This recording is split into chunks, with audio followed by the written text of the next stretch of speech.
Well, good morning. Great. Hey, I want to thank you all for joining us today. My name is Levester Johnson. It's my pleasure to serve ISU as the Vice President for Student Affairs today. And it's a very special day, not only for the Division of Student Affairs, but for Illinois State University as well. Because today we celebrate the 2017 Hall of Fame inductees. Let's give them a round of applause. That's right. So it's a celebration, and it's an induction, and so there are no surprises today. So thank goodness. You may have seen some awards programs recently and things of that nature, and so there's no envelopes to share and pass on, and I won't be making any mistakes in saying, and the winner is La La Land. So actually, I want to thank my friends. I got a couple of folks who kind of gave me that joke before I even started here, all right? They said start with a current event, so I kind of did. All right, but it's actually my pleasure right now to actually transition and actually introduce our 19th president of Illinois State University, none other than Dr. Larry Dietz.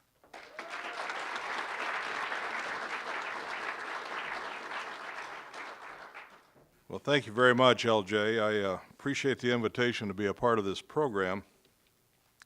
When I come to student affairs events, I feel like I'm home, and so it's the university's home, the Broad University, but as all of you know, this is where the bulk of my career has been spent, was in the student affairs activities, and I had the good fortune of being involved with Steve and Sandi Adams when this program was set up, and know all the recipients, and so that's really special today as well. So thanks, and good morning, and thank you all for joining us today. The Adams Legacy Hall of Fame ceremony is always a really favorite gathering for me. For one, it historically has been a great way to see Steve and Sandi, and I know they can't be with us this morning from what I understand, but I don't get to see them very often outside of Redbird Arena for a men's basketball game, though we get to see each other on occasions socially. And it's usually nice. Sometimes I don't recognize Steve's face because I see most of the back of his head at the basketball games, and I could recognize the back of his head about anywhere, but in his booming voice, I know when he retired from the university that he also retired from being the announcer at the basketball games. And we had a person that came in and did that for a while, and I was talking to Steve in retirement at an event, and I said, well, how's retirement going? And he'd been in the saddle for a long period of time, and he said, I don't know what to do with myself. And he says, and then I quit announcing too, and I don't know what to do with myself during that time either. And I said, well, would you be interested in coming back and announcing again? He said, well, I don't know. I said, do you think that's possible? I said, I think we can make that happen.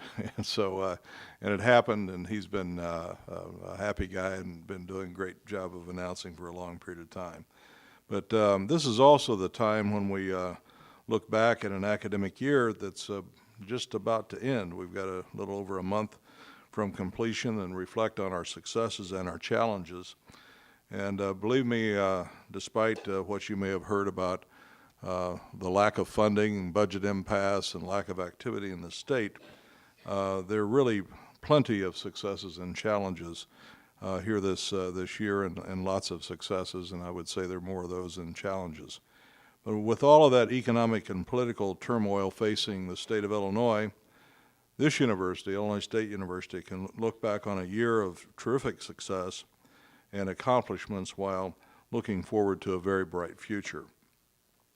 As spring commencement approaches, and that'll be here, turn around twice and it'll be upon us, it's also time to thank our faculty and our staff members who have taught, excuse me, who've mentored and guided our students to a successful milestone in their lives and also in their academic careers.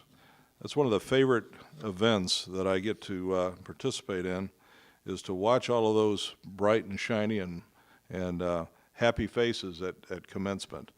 And some folks have said, well, of all the hands that you shake, doesn't your hand get tired? And I said, well, I grew up on a dairy farm.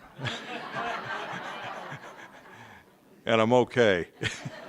I didn't know at that time that I was in preparing myself to be a president at a commencement, but it's worked out all right.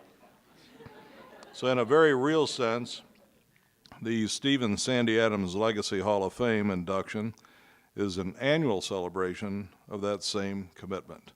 We honor alumni who have served as student leaders or employees, people who exemplify the core values of this institution, and that's providing individualized attention, creating new knowledge, promoting teamwork and inclusiveness, enhancing the academic experience, and, in my estimation, above all things, acting with integrity. As mentors, as educators, and as friends of Illinois State, Steve and Sandy Adams really have no peers. As you know, Sandy graduated from ISU before enjoying a terrific career in Bloomington Public Schools and at the university. Steve graduated from,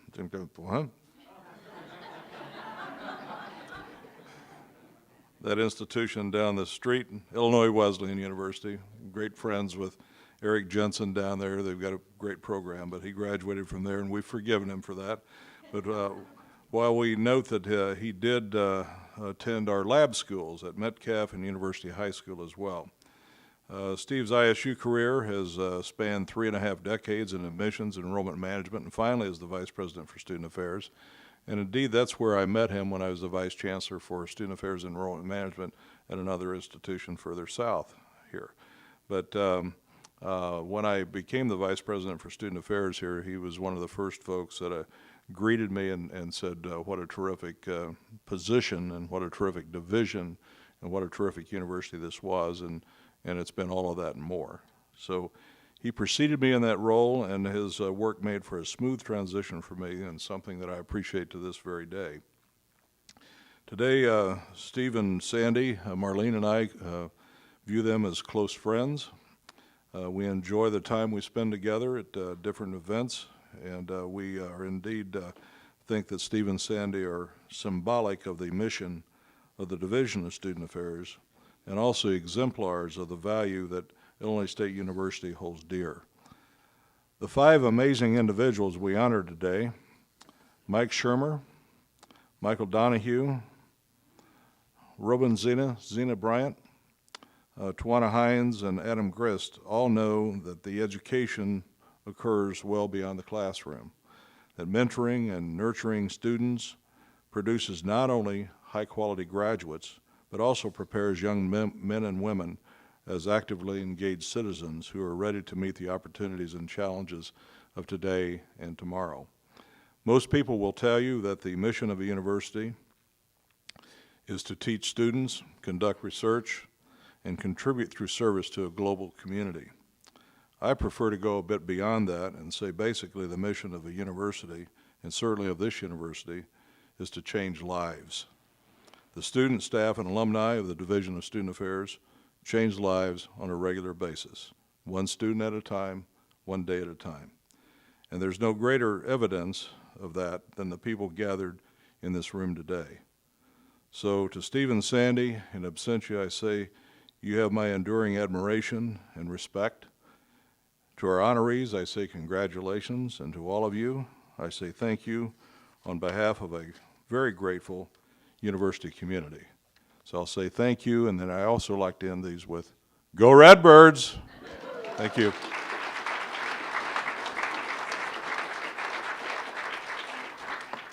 I have to think about that now every time I shake his hand.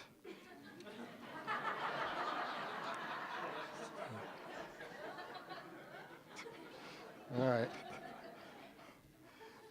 I feel I have to go there because, again, this guy and I have known each other over 25 to 30 years, so it's great.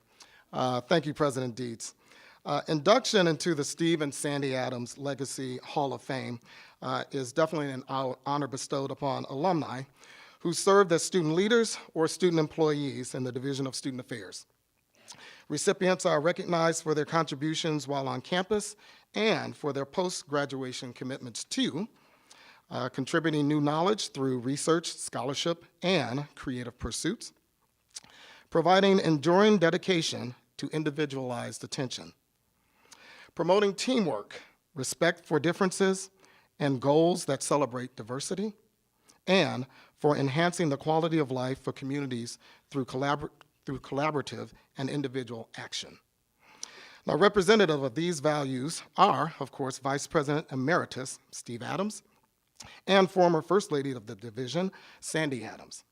Steve and Sandi had fully intended on being here today, but at the last minute were unable to attend due to an unexpected health issue. They fully regret being unable to attend and ask that I send their most sincere congratulations to our inductees. So at this moment, can we go ahead and acknowledge and thank Steve and Sandi for their time and their energy.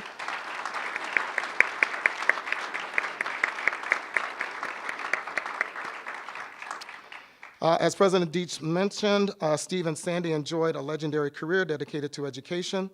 Steve, again, here at Illinois State, and Sandi at a high school and junior high schools in the area as a teacher for over 33 years, serving the Bloomington schools.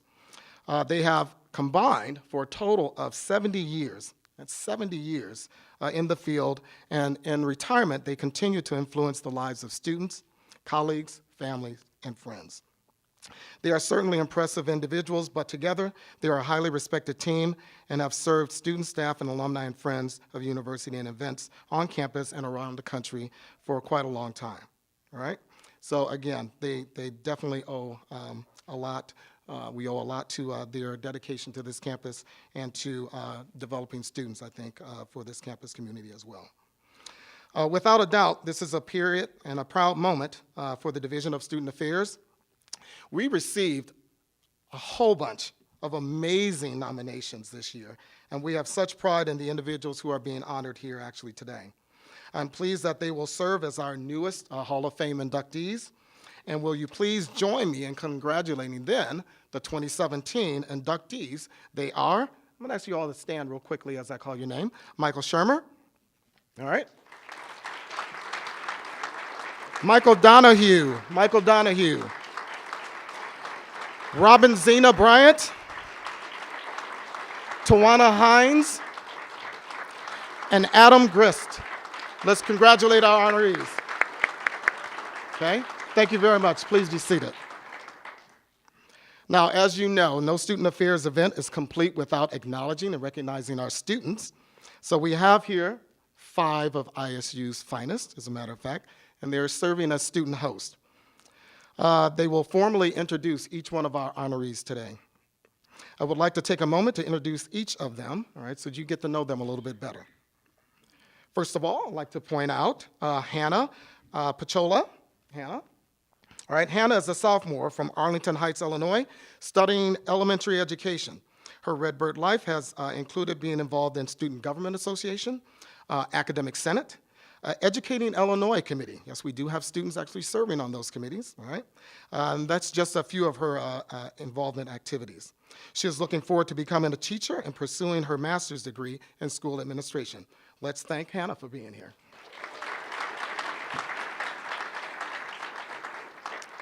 Next, Maya Ishihara. Maya, okay. Maya is a senior from Grays Lake, Illinois, studying community health promotion. As a Redbird, Maya has been involved with Up Late at State. I love that title, I love that phrase. And is a member of the Student Wellness Ambassadors team, or SWAT, as we love to call it. She will be finishing her internship with Health Promotions and Wellness this semester and graduates in May.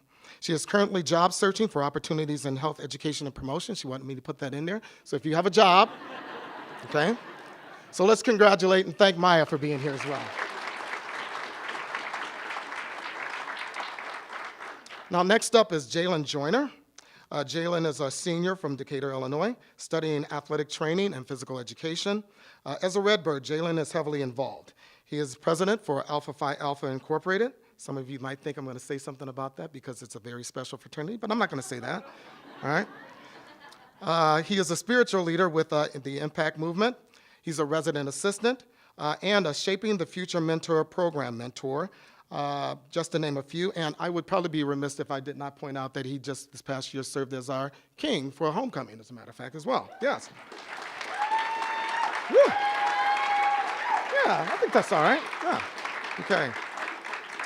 He looks forward to pursuing a master's in educational leadership with a concentration in physical education after graduation. So, Jalen Joyner, let's thank him for being here. Next up, Caitlin O'Donovan. Caitlin is a senior from Lake Zurich, Illinois, studying public relations. As a Redbird, Caitlin has been heavily involved on campus with University Program Board as the Director for Marketing and Communications, as well as the captain of the ISU bowling team. Right? So if you want to get your bowling game up, all right, this is the person to work with. She's looking forward to working in her field of study after graduation, so let's thank Caitlin for being here as well. And then last up is Andrew Jacobs. Andrew is a junior from Lexington, Illinois, studying arts technology. His involvement on campus includes co-president for Pride. He's an intern with Diversity Advocate. He's also involved with Welcome Week as an intern and works as a student specialist in the Leadership and Community Connections unit. He is looking forward to pursuing a graduate degree and, of course, employment in the future. So let's thank Andrew for being here as well.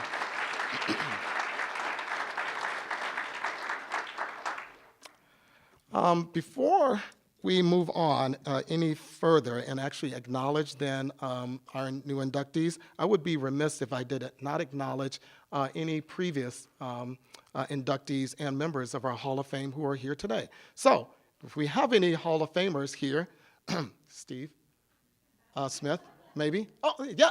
Hey, and we have enough? Let's recognize our Hall of Famers who are here today. Thank you all for being here. Okay, so now to get to this year's inductees for 2017. And first up, I'm going to ask Hannah to come up forward, and she's going to introduce and tell us a little bit about Adam Grist. So let's welcome Hannah.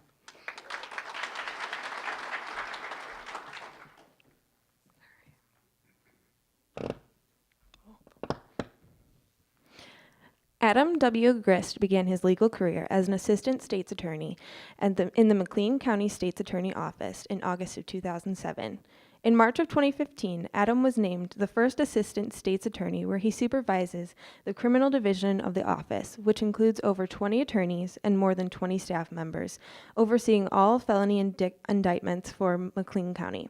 During his career, he has handled various types of criminal cases, including white-collar financial crimes, murders, sexual assaults, weapons offenses, major drug crimes, child exploitation crimes, as well as post-conviction litigation. In 2012, Adam was assigned to the Child Advocacy Center, also known as the CAC, where he was in charge of all prosecution of child sexual abuse crimes, serious child physical abuse, and death, as well as child pornography.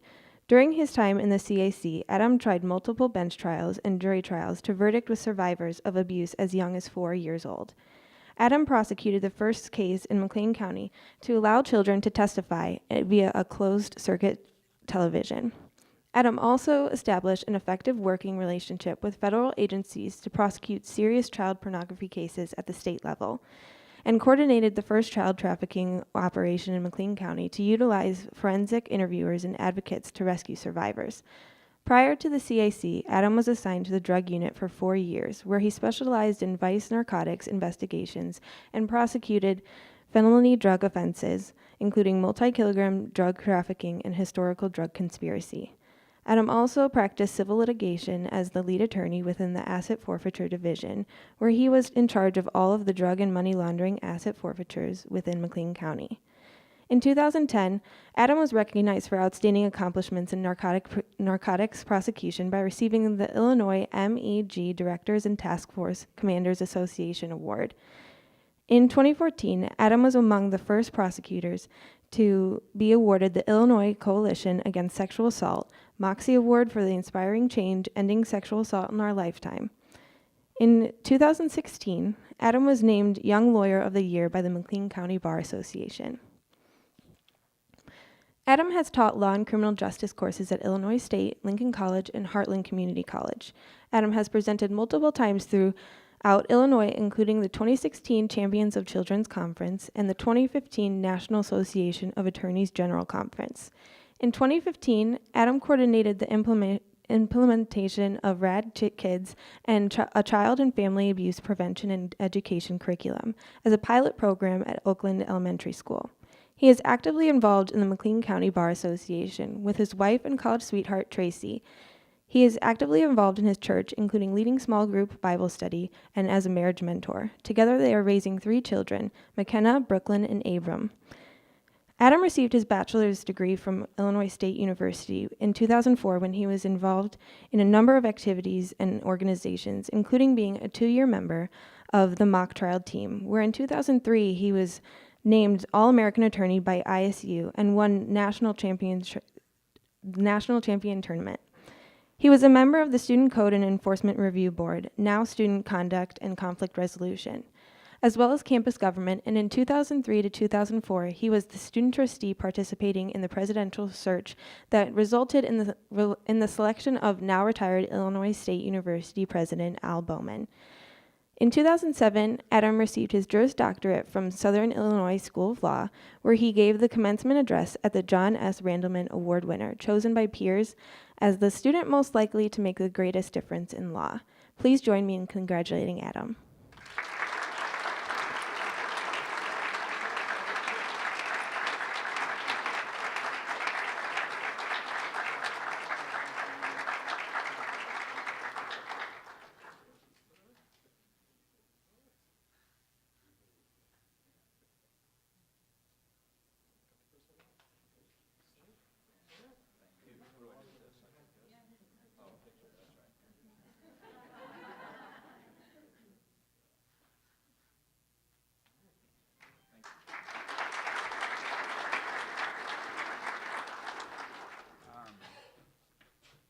Thank you very much. I'm very honored to receive this award. I think the thing I'm most thankful for is the opportunity I've had to reflect since I found out that I was going to receive this award. And it's been a fantastic reminder of how God's plan for us is so much greater than the plan we have for ourselves. Every good thing I have in my life comes from the decision I made to come to Illinois State University, almost everything, and that's the truth. When I was, let me get where I can talk here. This was a risky proposition, giving a trial attorney an open microphone with such a capital audience. But Judge Freitag's in the audience, and he may be the only person, other than my wife, that's had to listen to me go on and is just as comfortable shutting me down. So, Judge, when I was going to go to college, I wanted to go to Arizona State University. I wanted to walk on the wrestling team. And I was very close to my uncle that lived out there, and he became sick with cancer and moved away, and I had to find another place to go to school, and I decided if I wanted to go to law school, I should probably stop wrestling so I can go to class and study. And so Illinois State didn't have a wrestling team, and I'd been here and I'd visited and I liked it, and so God's journey brought me here to Illinois State. And I met my beautiful wife. I have my beautiful children because I came here, and I'm very thankful for that. I'm very thankful for God's plan for me over my own. My time at Illinois State was really, really remarkable, and I couldn't sleep last night. It's not a problem I have very often, but I woke up thinking about a case that I have and couldn't really get back to sleep, so I had an opportunity to think a little bit, watched C-SPAN for a while, which reminded me of a couple of things from college as I reflected. One was how my 2 roommates blocked C-SPAN on our television. And, the other was just, I watched Senate debates on the historical events that are going on right now in our U.S. Senate and remembered my great time here in student government and really thought how fortunate the students are to be in class right now learning about some of the things that are going on with our Supreme Court nomination, the floor debates, and the events of the last couple of days abroad, and just what a great time it is to be a student, and how fortunate I was because the people that mentored me while I was here upheld gladly we learn and teach. And they were so graceful with me. A person who, is sometimes a victim of our culture to gladly teach and then learn second. And some of those people are here in this room today. And I could go down a very long list of those people. I won't, but I could, because it's a long list of people that mentored me, and they learned before they taught, and they listened to me, and they heard me, and then they would usher me along. And one of them is Dr. Richard Dahmers, who's here. I invited here. When I came onto the Board of Trustees, he asked to meet with me every week, so he saw the work that was needed. He said that was supposed to be a joke too, but he met with me every week, and we talked, and he mentored me along. And I struggled with something once. It was I couldn't get the square peg to fit in the round hole on something we were working on here in campus, and he said, Adam, sometimes you have to let your vision become someone else's. And it's a model that's led me forward in my leadership in our office and things I've done, and I've been very thankful for that. Thank you, sir.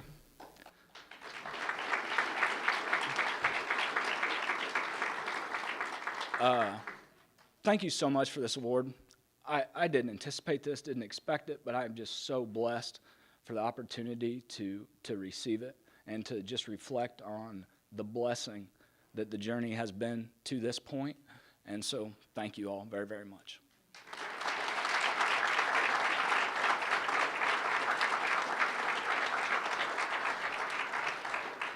I don't know about you, but I don't know if I'm going to make it through this. Okay, right? I mean, absolutely just phenomenal. Next up, I'm going to ask for Maya to come up as she introduces our next honoree, Tawana Hines. So, Maya, let's welcome her to the podium.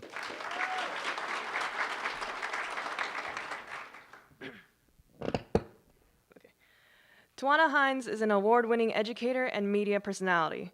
Recognized for her areas of expertise, she has appeared on CNN, NPR, Sirius, Canadian National Radio, Paris Premiere, and in documentary films. She has written for The Guardian, Al Jazeera, Time Out New York, Lifetime, Mashable, Nerve, New York Press, Fast Company, and The Huffington Post. Raised in Bloomington Normal, Illinois, Tawana attended Bloomington Junior High School and Bloomington High School. At Illinois State University, she was a resident assistant in Tri-Towers and was heavily active in the sociology club, student government, and many campus groups. She participated in ISU's Alternative Spring Break program, traveling to New York City to volunteer with the United Nations. For study abroad, she traveled to Canterbury, England, and while there, she visited Ireland, Italy, the Netherlands, Germany, France, and many other countries. Inspired by her time living abroad after graduating with honors from Illinois State University with a Bachelor's of Science in Sociology, Tawana earned a master's degree at Florida State University. She wrote her master's thesis on immigration in Europe and later contributed to a chapter to a book published by ISU professor Dr. Mara Toro-Morn, Migration and Immigration, A Global View. After finishing her master's, Tawana moved to the Netherlands and began working for the U.S. Department of State at the American Embassy in The Hague, supporting compliance with international entertainment law to protect U.S. entertainment companies. Returning to the U.S. from Holland, she began working in international education. While at the University of Chicago, she managed professional education and training programs, taking students to film festivals and theater programs around the globe, using the arts to promote lifelong learning. She partnered with Chicago's Steppenwolf Theater Company, and she also created study abroad programs that took Illinoisans and other students to Greece to study the works of Homer, the author of the Iliad and the Odyssey. After living in Chicago for a few years, she moved to New York City to chase her dreams of becoming a writer. After all, her first published work was a letter to the editor, penned at age 17, about why sports are good for girls. It was printed in her hometown paper, the Daily Panagraph, in 1992. She primarily writes on sexual and reproductive health, and her column for Metro International newspapers was printed in 3 major markets: New York City, Boston, and Philadelphia. She was also selected to participate in one of The Guardian's newspaper's competitive programs for writers. In addition to freelance writing throughout her career, Tawana has worked directly for organizations promoting social good and on a freelance basis under the auspices of Funky Brown Chick. In New York City, Tawana worked for Newsweek magazine and BBC Worldwide. At Planned Parenthood, she led edutainment programs to reduce teen pregnancy. Her programs won the organization's award for outstanding efforts serving teens. At Land O'Lakes, she led information and communications technology efforts to reduce global hunger by integrating food security messaging into television and community radio programs in Africa. During her time with the organization, she had the opportunity to travel to Africa to see programs in person in Malawi.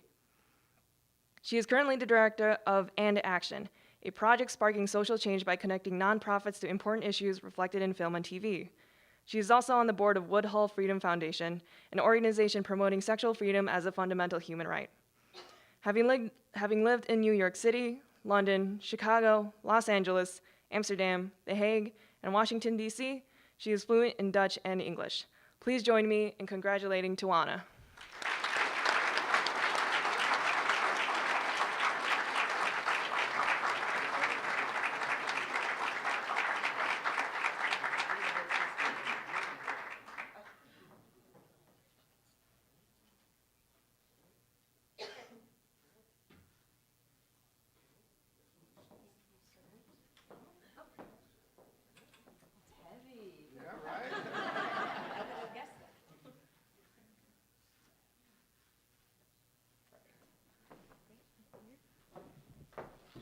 Awesome, thank you. I didn't write a speech because I never do. I just speak from the heart because authenticity, I learned, is important. Having milked cows myself as a good Illinoisan that speak from the heart, and that's what matters, I think.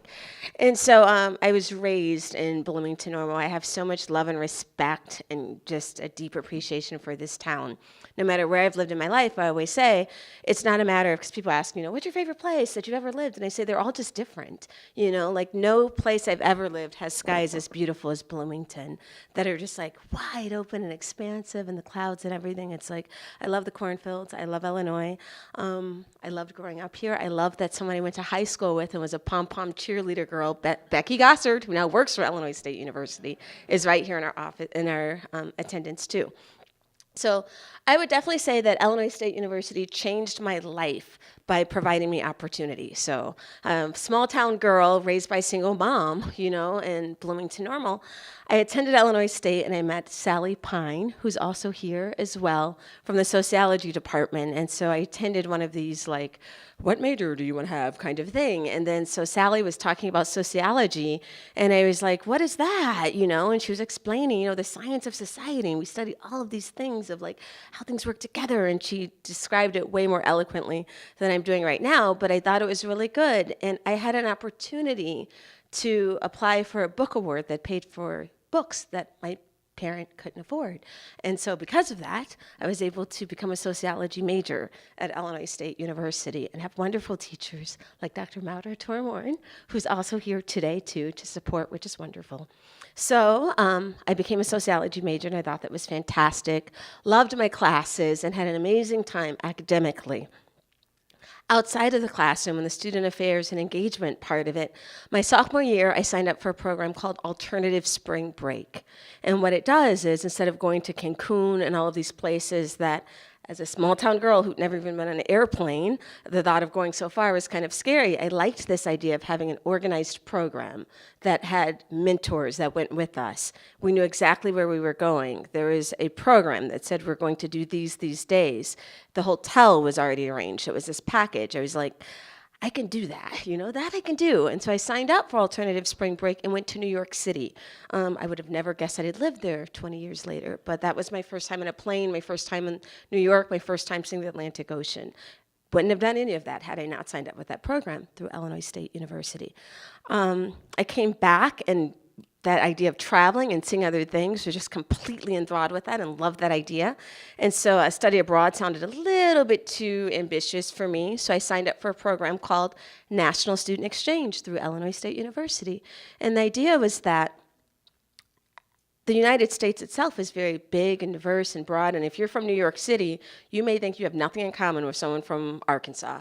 And if you're from Oklahoma, you may think, what in the heck do people from Alabama know about what it's like to grow up like me? And so this was a beautiful program that took kids from within the United States to live elsewhere within the United States.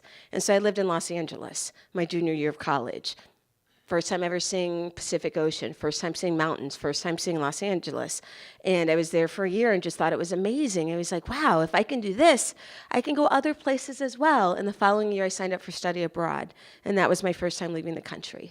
I went to Canterbury, England, and studied over there. And it really did change my life, because then I started writing, publishing, including a chapter in ISU professor, Dr. Mauder Toramorin's book about immigration, because I was living in the Netherlands at the time and learning a lot of the things that I'd learned when I studied in sociology, and wrote a lot about that in that book. And so all of my experiences here, I'm so incredibly thankful for, because it was about opportunity and being provided opportunities to do things that I didn't think were possible, that I'd never done before, that no one in my family had ever done before. So super grateful for those things. And it instilled in me a very strong belief. Sorry. It is hard to do this.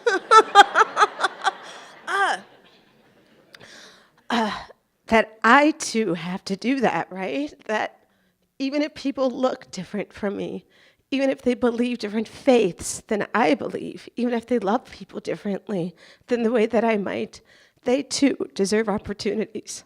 So I hope that you all keep that with you today too. So thank you.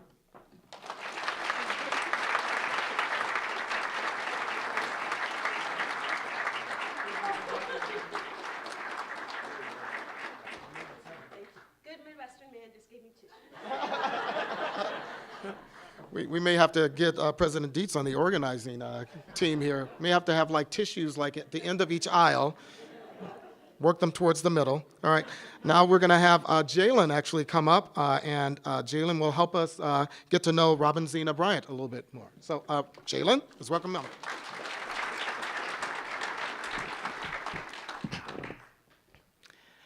Attorney Zena Bryant received her bachelor's and master's degrees from Illinois State University in 1988 and 1990, respectively, and earned her Juris Doctorate from Drake University Law School in 1994.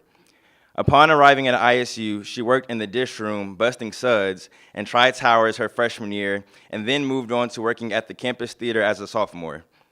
Zena finished out her junior and senior years working as a resident assistant in Haney Hall, and also served as a preview guide during one summer between her sophomore or junior year. She can't quite recall which, but does remember it being the best job ever. Zena started graduate school working as a residential life graduate assistant in Watterson Towers. However, the death of her mother during the summer after completing her first year compelled her to adopt her then 4-year-old sister, Marcia. Subsequently, she began working full-time for the university as an academic counselor for the High Potential Students Program and finished up her graduate degree part-time. Some of the co-curricular activities Zena enjoyed while at ISU included singing with the Interdenominational Youth Choir, where she served as the alto section leader, Judson Fellowship, where she participated in a mission trip in conjunction with Habitat for Humanity, intramural sports, where she incurred many battle wounds, participation in the Minority Professional Organization Program, which required academic excellence, and pledging Alpha Kappa Alpha Sorority Incorporated.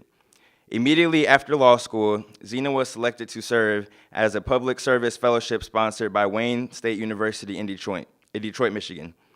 As a public service fellow, she worked at New Detroit, the Coalition, an organization devoted to community, social, and economic empowerment. She was hired full-time upon the completion of the fellowship program and worked there until joining the Federal Bureau of Investigation. Zena joined the FBI as a special agent in 1997 and served her country in the capacity until 2007, working white-collar investigations in St. Louis, Missouri, and counterterrorism investigations in Chicago, Illinois, in addition to serving as the Chicago Division recruiter.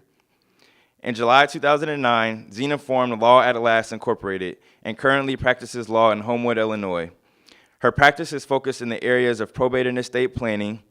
Her goal is to assist individuals in making their transition from this life smoother for the loved ones they leave behind, as well as assisting those left behind to settle their deceased loved one affairs with dignity.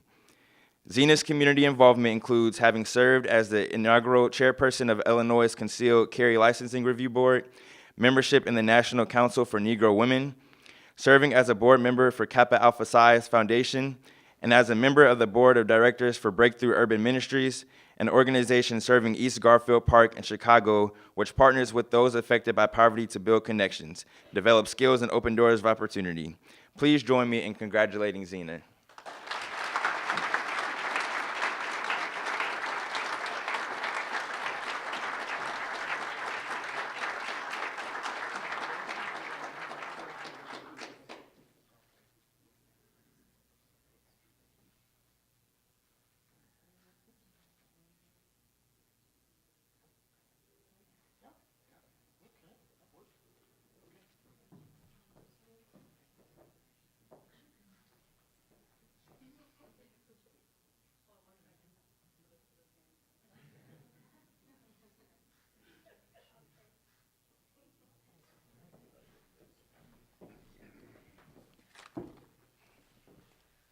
Well, about those notes, you know, when you get a little up there in age, you have to get notes so you can remember what you're going to say. So it's still from the heart. It's still from the heart. I want to start by saying thank you to Steve and Sandy Adams, even in their absence, for all that they've done and continue to do for this university. Thank you to Dr. Dietz and Dr. Johnson and the entire student affairs staff. And thank you, student hosts. I'm not really sure how I got selected for this honor, but I'm humbled to be here, and congratulations to all of my fellow honorees. I feel very fortunate to have some members of my family here with me to celebrate. My daughter Marcia and my grandson Michael, they're two of the lights of my life. One of my sisters, Sheena, she keeps me grounded. Two of my aunts, Aunt Rosie and Aunt Gertha, who are family treasures, and my cousin Kiwi, who in 2011 unselfishly gave me a kidney when illness was ravishing my body. Kiwi, wave at the people.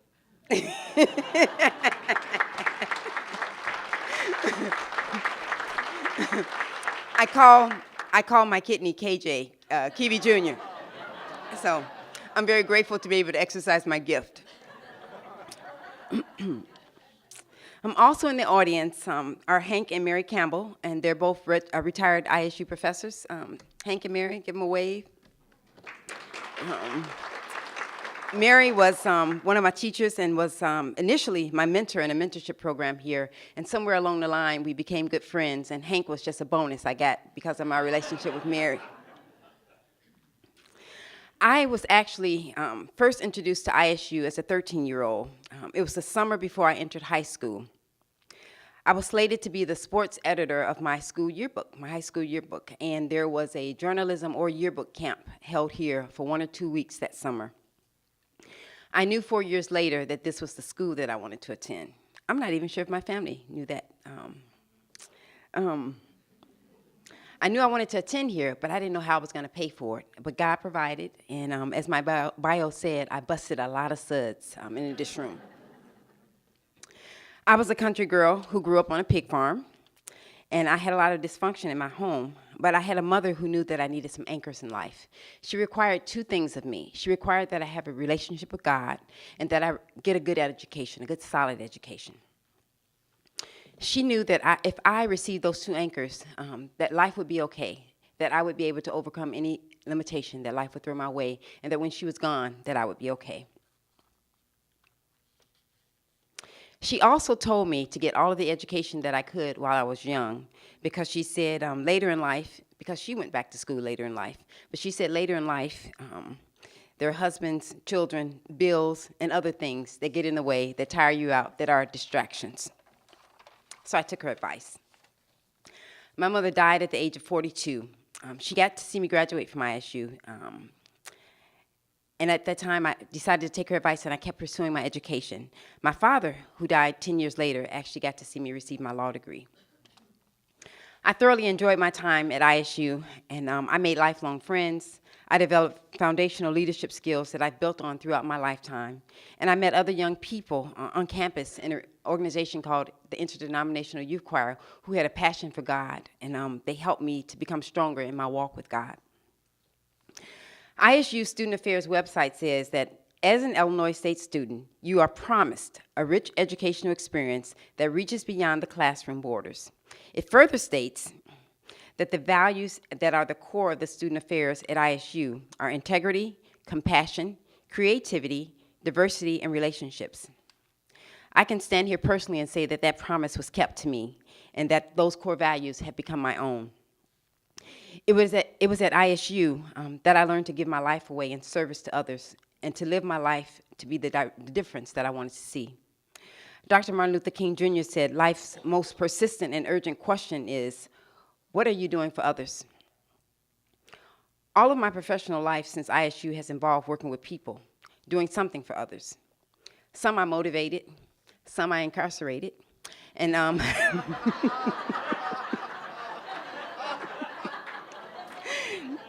and some I've liberated by providing good legal advice and educational advice on estate planning and just helping them with their legal affairs. But through it all, I've asked God to help me be a positive difference. I choose to view today not so much as a highlighting of my or the other honorees' success, but more so as a charge to keep at it.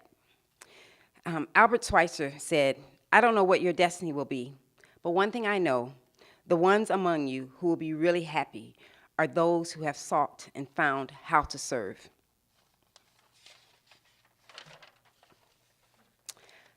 Some years ago, I went through a journey of illness. At one point, while being prepped for surgery, I actually coded, and I was gone for 20 minutes. They CPR'd me for 20 minutes, then they paddled me 3 times, and they still couldn't get me back. So they packed me on ice. The doctors say that after I was packed on ice, I began to move the ice packs. I've never liked anything cold. I'm not even sure why I still live in Illinois.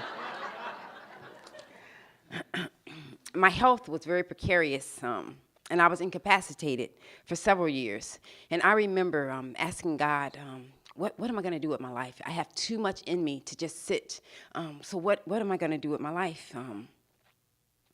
I wanted to contribute to society. So I took the Illinois bar exam, and I opened a law firm while I was still on dialysis. And so I encourage each of you to never look at your limitations, but to see your possibilities.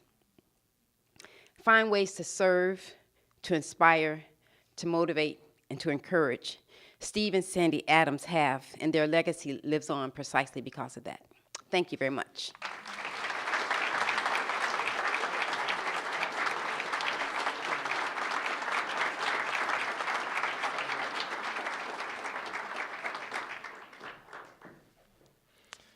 All right, these are absolutely outstanding. I am just blown away here. Okay, so next up, I'm going to ask you all to assist me in welcoming Caitlin as she introduces then our next honoree, Michael Donahue. So, Caitlin, come on up.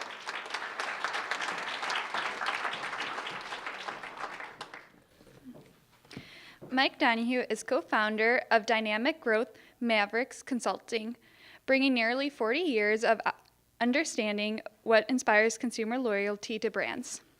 His obsession with customer-centric brand communication has been recognized throughout his diverse career of helping to build great brands, increase awareness, and grow sales in multiple industries.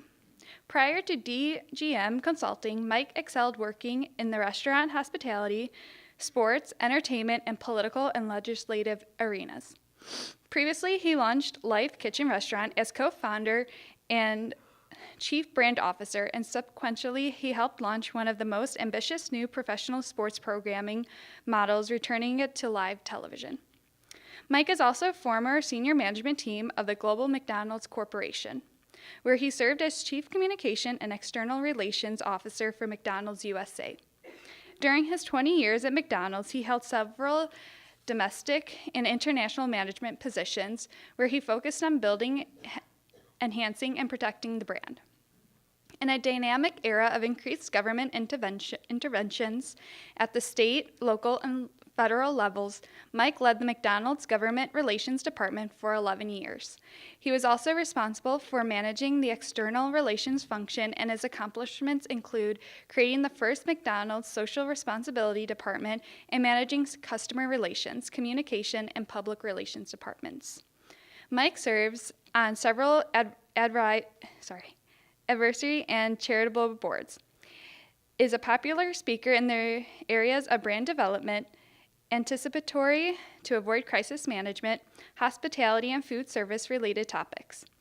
In accepting the Student Affairs Hall of Fame Award, Mike is effusive, discussing the life-changing education he received at the ISU School of Communication, crediting the enlightened faculty leadership that helped him create the first comprehensive public relations major before an official program was developed. He acknowledged several savvy professors with teaching the communication students how to think and engage in meaningful ways to be organizational leaders. He commends ISU for building the ISU culture of shared governance. As a former student body president, Donahue worked closely with then ISU President Lloyd Watkins as vice chair of the Academic Senate, the university's primary policy-making board, learning the importance of true democratic leadership in a student-level capacity. The ISU internship program propelled Mike into the career in a profound way, allowing him to serve as the first intern in the school's history for an elected official representing the ISU community, Senator Mike Mayland. His internship with Senator Mayland was a profound culmination of his multi-dimensional educational experience at ISU. Mike hastens to add that his greatest accomplishment is as the father of two sons, Patrick Michael, 19, and Keaton Ryan, 16. Both fine young men, and as avid lacrosse players. He loves watching and observing the trend of lacrosse changing the face of American sports as the fastest growing high school sport nationally. Please join me in congratulating Mike.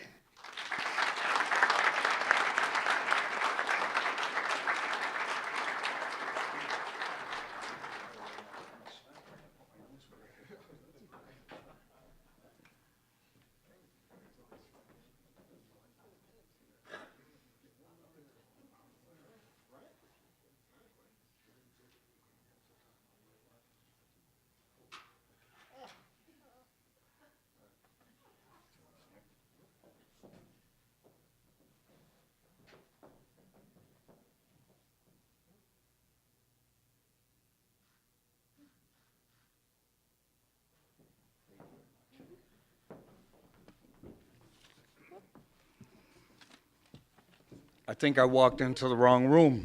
I surrender. Holy cow. Do you mind if I write a few more things down that I might have accomplished? Some countries I might have gone to? Holy cow. And Rabazina says, right, when they're introducing me, and says, Lloyd Watkins, man, you really are old. Thanks for the confidence. Sorry, Twana, I'm a slacker. I'm using notes. Forgive me. But good afternoon. I'm proud to be here, and I'm proud to be a Redbird. I may not be worthy, but I'm proud to be here today with these other honorees, with all the incredible respective accomplishments. And if you've read those bios and heard those bios, you know what I'm talking about. It's an honor to be in your company as we collectively accept the Steve and Sandi Adams Legacy Hall of Fame Award. I'd like to introduce my life partner, Julia Rose, who's here in the audience. Stand up, Julia.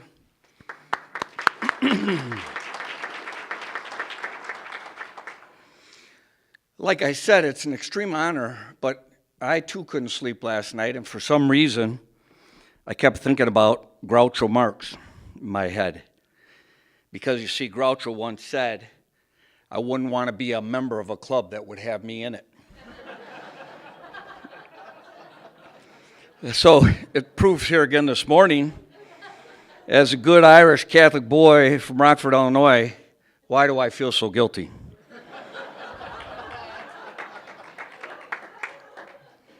Well, I'm proud to be back on the campus, and you all humble me with your efforts. I know you don't have 60 votes to stop a filibuster. So, President Dietz, with your permission, I'm about to start. No, I got a lot to talk about. I thank Vice President of Student Affairs, Levester Johnson. I thank you for your surprising phone call a few months ago informing me of this award. I'm still trying to find out who nominated me, but we will find out soon enough. I was watching the other nominees, and I thought to myself, Have I really been gone that long, or am I just a victim of age-related sometimers? I want to thank you again, Vice President Johnson. I'm very grateful for this. Special thank you to Angel Davis. Where is Angel, who helped coordinate this? Angel Davis over here, can we give her applause?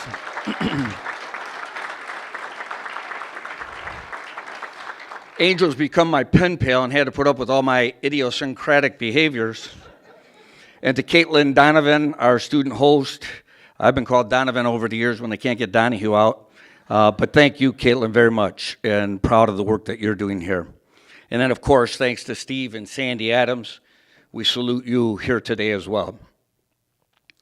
I want to especially welcome and acknowledge State Senator John Maitland and his wife, Joanne, who were such a significant factor in my education here at ISU in my introduction to my career and profession. Senator Maitland and Joanne, please sit.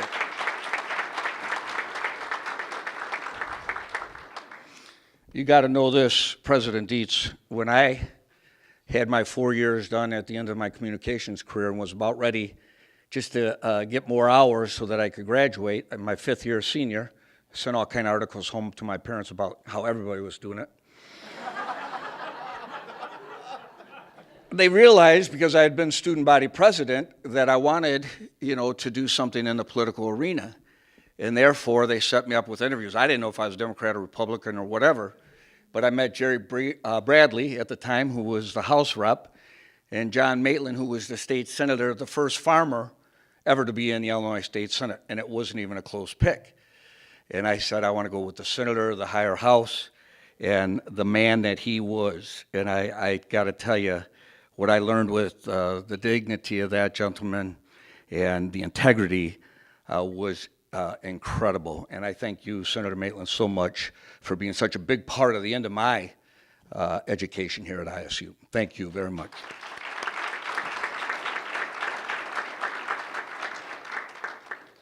But you should have seen Lloyd Watkins and John Cragen and Bill Simlick set me down and say, Mike, you're going to be the first intern. No, this guy votes on our appropriation for our budgets.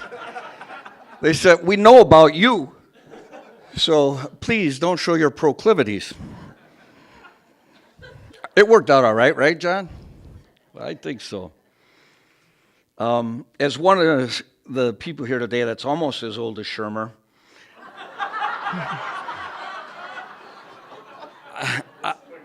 I am a product of the historical student affairs era of Gamsky, Boyer, and their pit bull enforcer, Michael Shermer.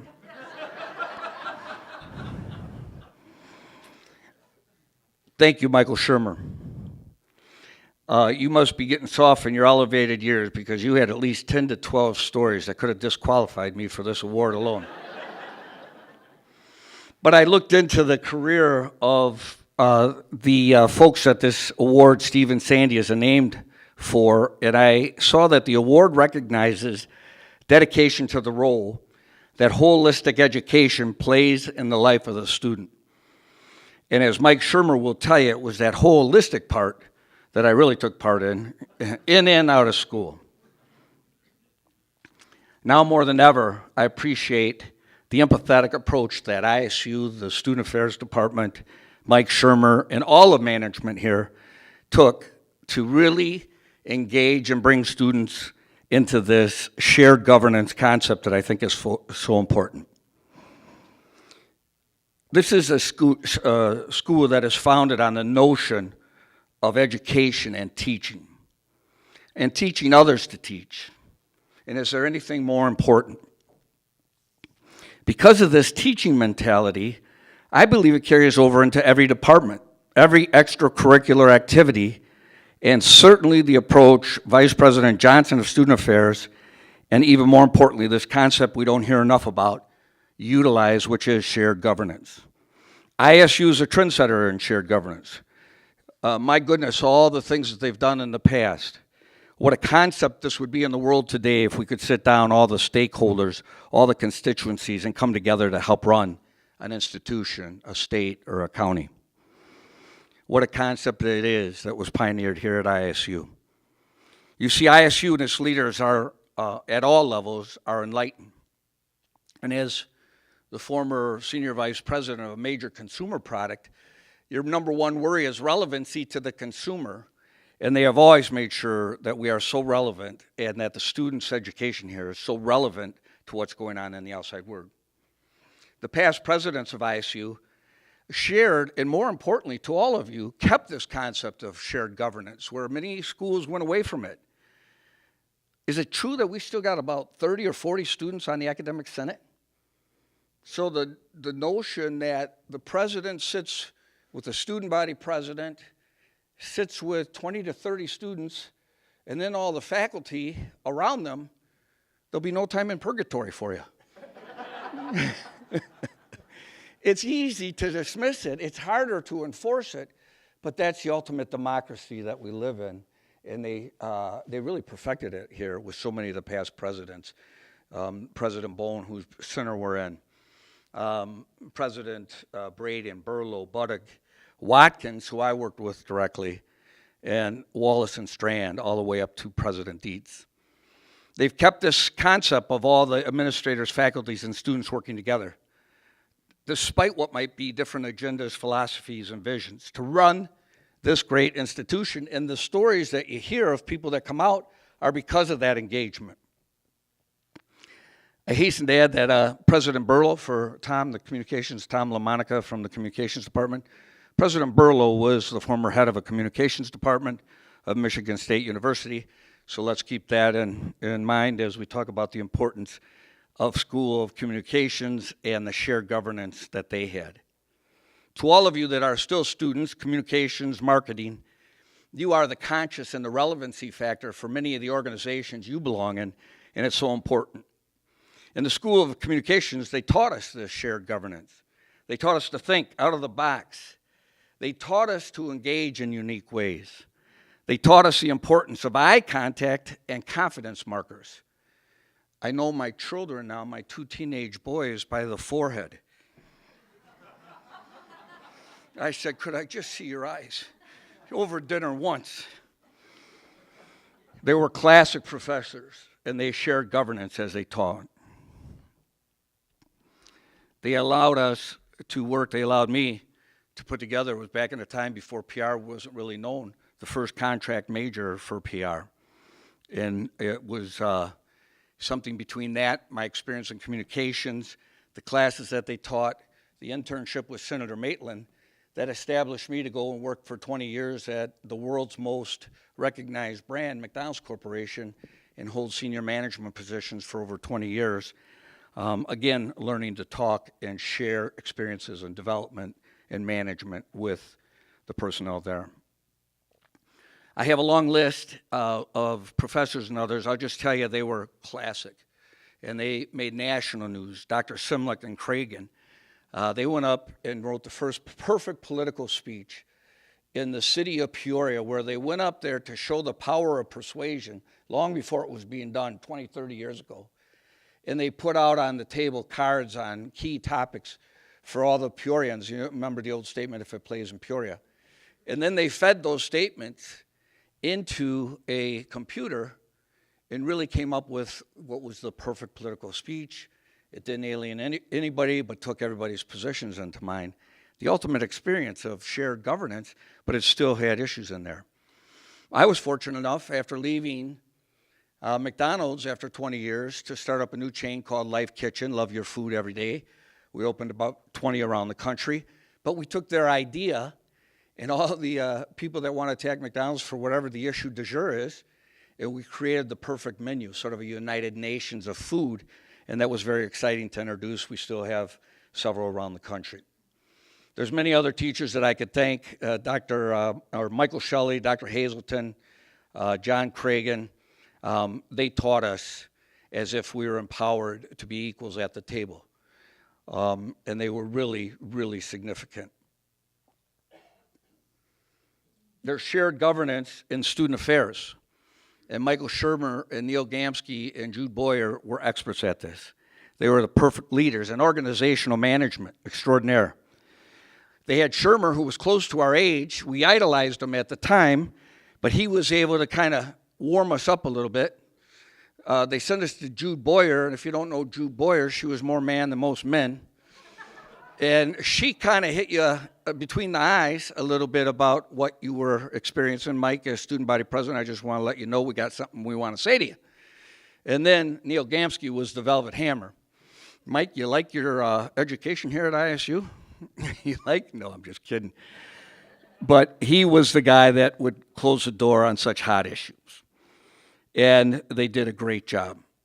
We had shared governance on major decisions. One minor example. I don't know how many of you know this, but there was a mini Woodstock set up in Bloomington Normal called Rites of Spring.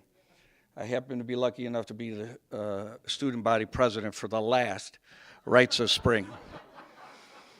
And I'll never forget when Michael Shermer brought Lloyd Watkins and a couple other folks, maybe Neil in his suit and Jude, and we took a tour of the quad that had been declared, what do they call that when a car is demolished in an accident? Totaled. And we saw the sites, and they were practicing shared government. Like, what do you think about people that do this to their college? And so they were smart enough in the shared governance approach that I think my college roommates wanted to impeach me because I went along with the idea that we had to reformat. That was another thing. They didn't say we were canceling it. We're going to reformat. Tom, they were good communicators. We're going to reformat Rites of Spring, and I think we had a scaled-down version since then. I think, Senator Maitland, that's the first time I ever realized I was a conservative when I agreed with the university president that we shouldn't have a party next year. So, I don't know. You taught me a lot more. I think we had a folk singing band. They had shared governance in allowing me to go out. As I said, it was a risk to have a student go work with an Illinois state senator responsible for the appropriations and the funding of this university and being the spokesperson there. And he did a great job for it, Senator Maitland. I salute him. Again, in the world of politics, he was one of the most respected legislators you'd ever see. Grace and dignity. And you talk about authenticity coming from those farm roots, the most authentic leader and policymaker in a very big part of my life many years ago to send me off in the right direction. I love the motto, finally, of gladly learn, gladly teach. It's a beautiful thing about teaching and coaching and all the rest. I have another favorite quote by that great anthropologist who was a feminist well before her time, Margaret Mead. And she said, "Never doubt that a small group of passionate people can change the world. Indeed, it is the only thing that ever has." In this room today, we've seen that great motto put to life. In the Steve and Sandi Adams Legacy Hall of Fame Award, we've seen shining examples over the past few years of ISU making that motto come true.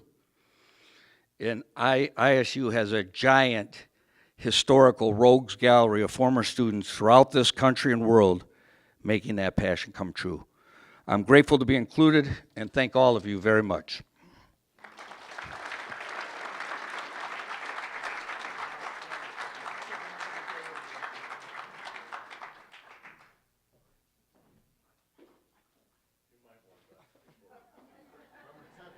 I didn't think I deserved it. Outstanding.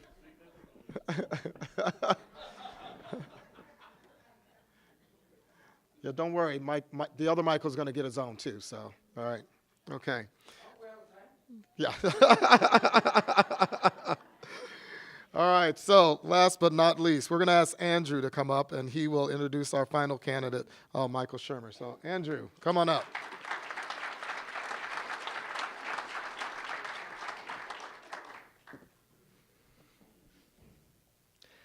Michael Shermer chose to attend Illinois State University because his best friend had enrolled the year before.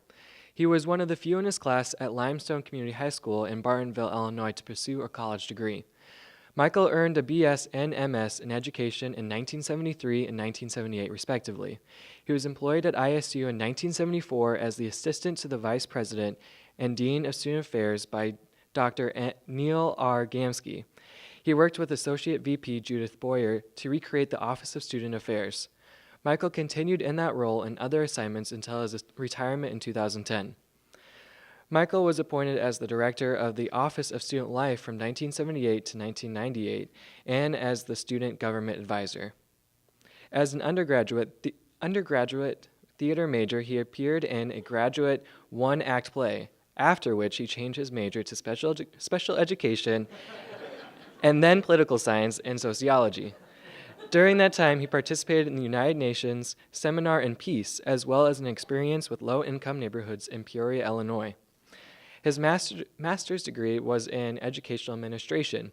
He was elected as vice president of the student body in 1973 through 1974 and worked to revise the student fee allocation process. As the director of student life, Michael founded the Leadership Program, which was funded with student activity fees, and he transitioned the Spring Break Experience Program from the Campus Religious Center to the Alternative Spring Break Program and the Office of Student Life with student activities funding. He supported Jen Corsert to our student body president in transitioning the Women's Transit Authority from the Red Tassel Mortar Board to Night Ride, utilizing the Bloomington Normal Transit Authority. Michael co-founded the Safe Zone program for faculty and staff, a program to educate faculty and staff about being an ally to LGBT students through posting a sign on their offices. He supported Charlie Boiandillo, or Charlie B, as Michael wanted me to say, student body president, in reinstituting the homecoming student, king and queen. During the period of 1978 through 2010, Michael served the Division of Student Affairs and a number of other positions while continuing to serve as the assistant to the Vice President for Student Affairs. He served as the Associate Director of the Bone Student Center and Braden Auditorium, Director of Campus Recreation Services, Director of the Multicultural Center, and Director of Student Counseling Services. In 1974, he served in leadership for services for students with disabilities prior to the creation of the Office of Disability Concerns and the passage of Title IX. Michael served as the director of the Career Center from 2002 until his retirement in 2010. He served the local community as a member of the Miller Park Zoo Advisory Board as well as the Normal Theater Board, working on the renovation and operations of the historic theater. Perhaps Michael's most notable service is with his fraternity, Sigma Tau Gamma, a social fraternity from 1978 to present. He was the local campus advisor from 1978 to 2008. On a national basis, Michael served as the national president from 1994 to 1996 and on the national board from 1988 to 2000. He also served on the National Foundation Board of Trustees from 1984 to 1988 and 2000 to present, and was the foundation president from 2008 to 2014. Michael and his married spouse, Douglas Lichtenberger, continued as generous contributors to student affairs through the ISU Foundation. Their efforts include support to the Student Leader of the Year, a 4-year scholarship to freshmen committed to leadership and community service, the LGBT Support Fund, Leadership, and Alternative Spring Break. Please join me in congratulating Michael.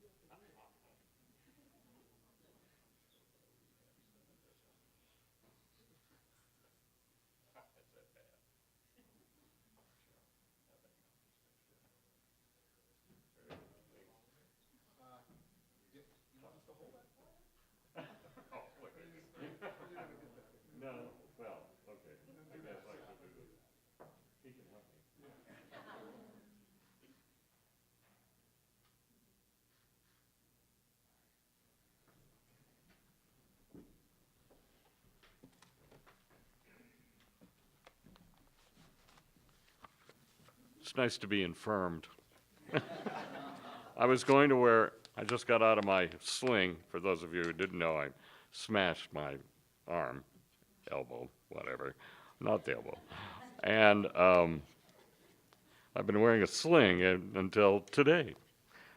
I'm like, oh, everybody's going to want to hug and do all this stuff.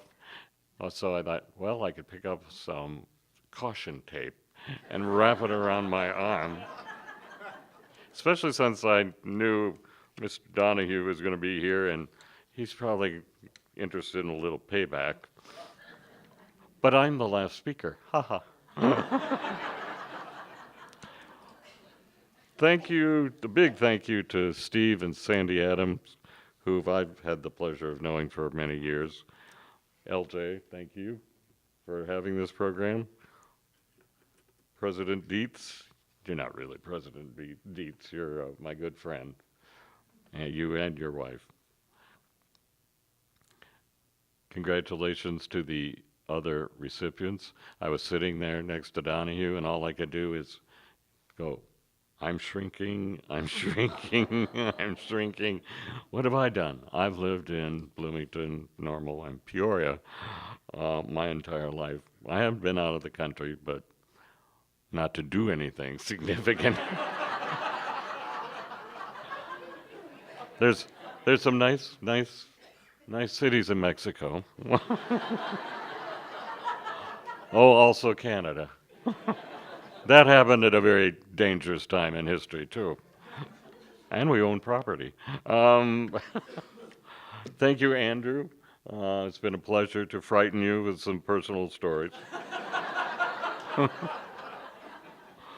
And then I'll tell you something in the context of a couple of remarks. And for being my good host. I would like to sincerely thank the many staff, students, graduate assistants, and others who supported me through my career here. I want to thank just a few of my special colleagues, Jill Benson, who was here until she became embarrassed and already snuck out the back. Jane Campagna-Reggio, Danielle Miller-Schuster, who played roles in implementing the many programs which provided enriching experiences for students. And interestingly, I hired all of them. I didn't hire any men because, well, women, frankly, are better workers, okay?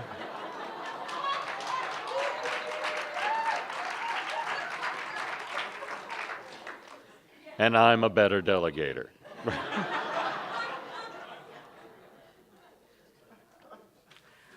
I would be remiss if I didn't express my love and support to my married spouse, Doug Lichtenberger. He probably left an hour ago. Where is Doug Lichtenberger? Where is it? He's hiding to hide.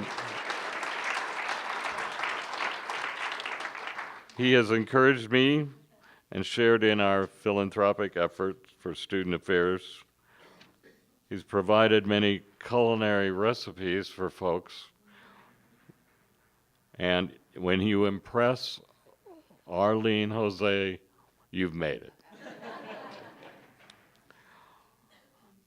There is an irony in this honor, in that Steve and I had a conversation about his and Sandy's interest in creating an award.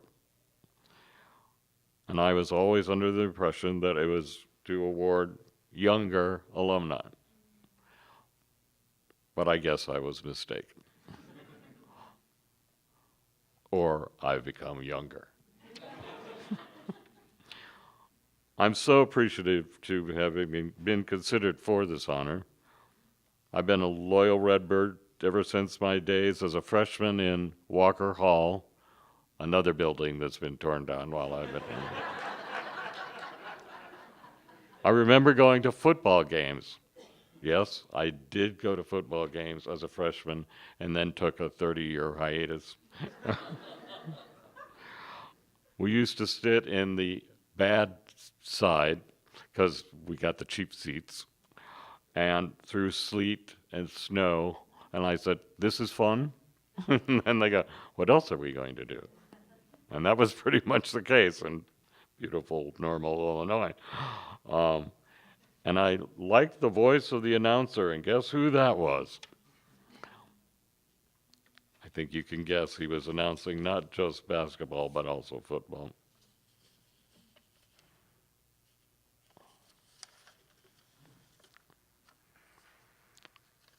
I screwed this up too, didn't I? I would say that I was in a position to learn from older folks who were students and to appreciate the efforts that they had made. My preview guide, we all remember who our preview guides were. I don't care what, you have a head trauma and you can remember. His name was George Collins, no relation to the famous one. He was my RA, and then at that time he was the vice president of the student body. How ironic that I followed in his footsteps. Not as an RA, believe me, but as the vice president of the student government. He was instrumental in opening many opportunities for me, and I've tried to emulate him over my time here by opening opportunities for others who needed a push, a nudge, a kind word, support. We all know what we do. Someone that virtually no one knows is that I changed my housing situation every semester as an undergraduate, and not because my roommates didn't like me. I set forth on purpose to change where I lived with a different set of friends. And it's a sociology thing, isn't it? Sally? Yeah, it's a sociology thing. I lived to learn as much as I could and have many other contacts as I could. From Walker Hall to Waterston Towers, that was a jolt, to downtown Bloomington, to the concrete building on Vernon that was like, we called it the Tomb. I mean, it was like, okay, they could have at least painted. To a Vernon house at Vernon and Broadway with a sign on the front door, over the front door, a permanent sign, that said, "Home of Freaks and Other Living Things." I won't tell it. It was approved off-campus housing. Payola. Living in that house were three of the editorial leaders of the Vedette. I was the student body vice president, and the original owners of the Cellar bar. God help us if there had ever been a fire in the cellar. We didn't even know where the entrances or exits were. We just appeared there. I learned much from those housing kinds of experiences. As a leader within the student government and a member of the group, the UPB Concert Committee, which started the infamous Rites of Spring, it always comes up. You know, the alumni people said, what do you most remember about Avani's and ISU, the virtual tie? Who here went to the Rites of Spring? Come on, Judge. Sally's still waving. She's one of these towny people. We went probably as a high school student. Yeah, maybe not.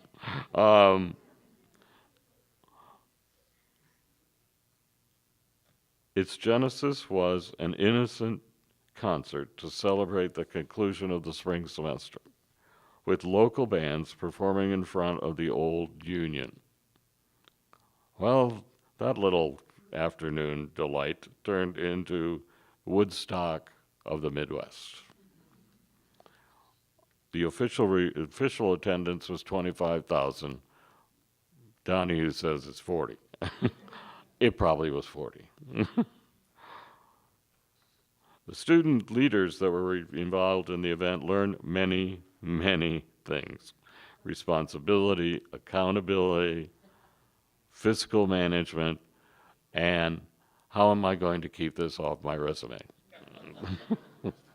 Security was a major issue. I was a staff, this is way afield, far afield, but it's kind of a funny story. I was a member of the staff in student affairs in the last few Rites of Springs.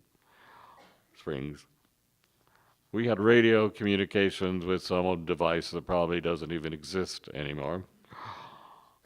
It was at the top of DeGarmo Hall where the student affairs office was, and you could see everything from up there. So I, of course, had a radio and was strapped to me, and my handle was Sherm. How creative was that? Judy Boyer's handle was DeGarmo Rose. This kind of fits into Donahue's explanation about, this rose did have thorns. Okay. So it was, everything was going peachy until Dr. Gamsky told me, he said, Mike, he said, take me down to the quad. I want to walk through and see this firsthand. I go, Neil, do you realize what you're wearing? A sport coat, a tie, and dress slacks. I go, you are not walking next to me wearing a coat and a tie into this field of hippies in an altered state of mind. You walk either behind me or ahead of me, and when I hear the screams, I'll turn around and ask for help. Many people have asked why I've stayed at ISU for so long. The answer is quite simple. I was offered many opportunities and met many challenges. Those challenges were primarily offered by my two mentors, Neil Gansky and Judith Boyer. What I learned from Neil Gansky was having vision. What I learned from Jude Boyer was being pragmatic. The result was me, a combination of those two approaches. Be grounded, but be realistic. I worked with many student government people. I like most of them.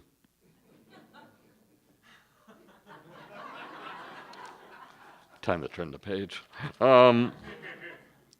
As student affairs educators, we have a responsibility to challenge people we encounter, to seek out students that have the potential to improve themselves, to make them better citizens, to enrich their lives, and to be models and mentors not only while they are here, but beyond. Welcome to the beyond. I'm so gratified to hear the stories of former students, how they've given themselves to service to others, often how they attribute that to those of us in student affairs. The praise is well received, but probably exaggerated. Because what we did was to help instill their confidence within themselves to be who they wanted to be and who they could help others be the same. Mentoring is both an up and down process. Since I'm no longer employed here, I can tell these folks. Part of the magic of mentoring is you have your own mentors. Sometimes they need what I call managing up. Manage your supervisors. amazing things happen when you manage the folks that you work for.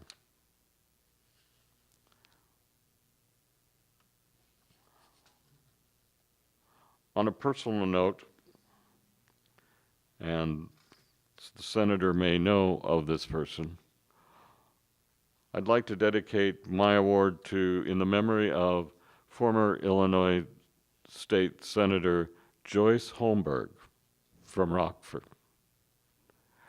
who recently passed away. I had no idea that her daughter was a former student body president, Gail Holmberg. Joyce, her mother, was an advocate for children with special needs in her service on the Rockford School Board, and her daughter was listening because she became an advocate for students with special needs while being student body president. I was proud to work with Gail and endorse her endeavors. And it is our hope that they, like us, will pass the spirit along. That is true for the staff I left behind, because I needed a crew to continue my work here. I found it difficult to leave, I think as many do. To challenge rules and work within the system. To change rules that make things better for those that will come after us, both the professional staff and students. I hope my legacy at Illinois State University and in other organizations is summed up best by make it better for the next guys. Give of yourself until it feels good. Because those who have caught have an obligation to pitch.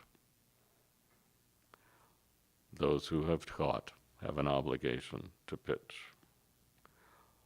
Many thanks to those who preceded me, not only as a staff person, recipient of this kind and generous award, and hope and praise of encouragement to those that will follow me. Thank you very much.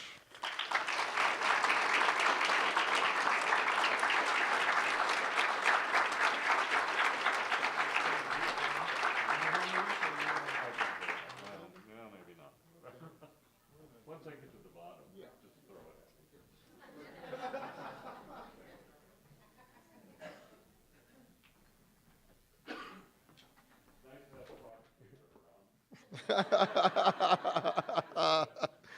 All right.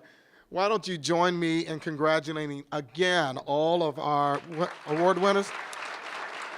Adam, Tawana, Zena, and the dynamic duo Mike and Mike. All right.